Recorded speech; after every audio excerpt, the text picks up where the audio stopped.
We're back. So today we're going to talk about the 5 most important tips that you need when investing in single-family real estate.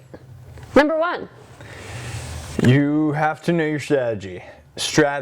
I tell everyone that when they say, what do I need to know investing in my first house? You have to know your strategy. We did a whole video on 3 big main strategies when buying, buying any real estate, but specifically pertain to single family real estate. That's the flip, the buy and hold, or the BRRRR strategy. Yeah. So you have to figure out which one and do that one. Remember, strategy is the most important in basically anything. Whether you're playing a game with your friends, whether you're going in for an interview, or whether you're creating your own business, you have to always have a strategy. In this one, it is as simple as flip, BRRRR, or buy and hold.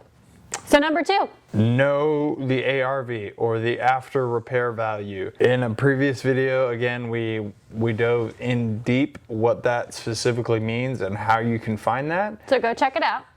Yeah, go watch that video. But as a recap, the after repair value is the value of the property at the end of your project. When you have finished whatever you're going to do to it, if you're doing any value add or whatever you're doing to it, it's at the end. It's what the value is going to be, and you have to know what that is going to be. Okay, so number 3. You have to know the neighborhood.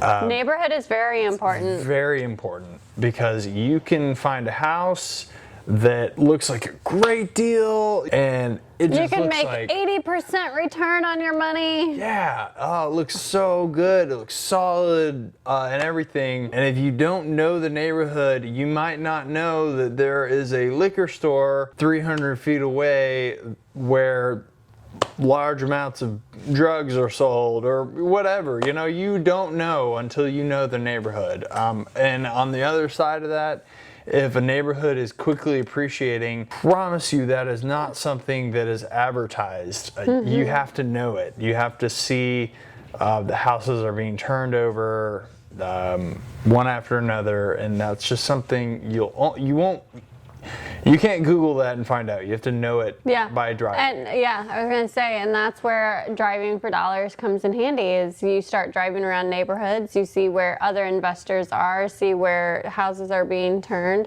what neighborhoods are becoming more attractive, and then that's where you want to start looking. Diving a little deeper into that, buying any real estate, and this may not specifically pertain to just single family houses, but all real estate beyond just the neighborhood, knowing about the whole area will help you make better decisions. If you know that 90% of the jobs in a city or a neighborhood are because of one plant, or they are government jobs, or the economy is heavily reliant on 1 or 2 things, that could be a big red flag. If you think about what happened in Detroit, the car companies shut down and the entire city went bankrupt. Know your neighborhood. Very important to know your city. Top tip number 4. Sorry. Is have a team in place, even if the team is just a realtor that is bringing listings. If you're a buy and hold turnkey investor, you still need someone to bring you those listings. Just start thinking about that. This is not a solo operation. Yeah, some team players that you're going to need. Realtor, maybe. Property manager, maybe, if you're not wanting to manage yourself. Contractors, do you want one contractor who is going to sub out everything, or are you going to want to find your own subcontractors? Make sure you have everybody lined up.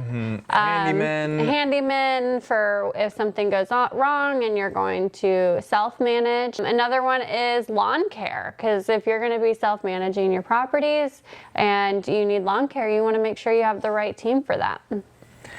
So on to number 5, which is one of our biggest tips that we can leave you with today. And this is the Warren Buffett saying of this whole video: never buy a bad deal. I can't emphasize that enough.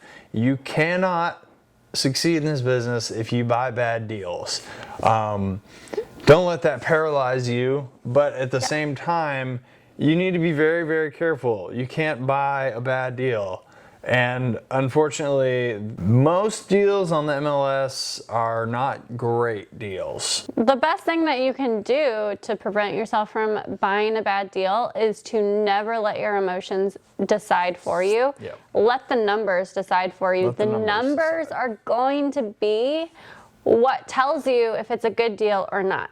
Do not fudge the numbers to make it a good deal, because it's still going to be a bad deal underneath.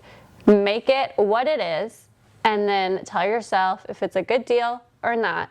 And you have to be willing to walk away if it is not. Those are our top five yeah. tips for real estate investing, specifically single-family houses. Thanks for watching. Yeah, comment below if you have any questions or any comments, and let us know what you think of this video. Be sure to like and subscribe. Thanks.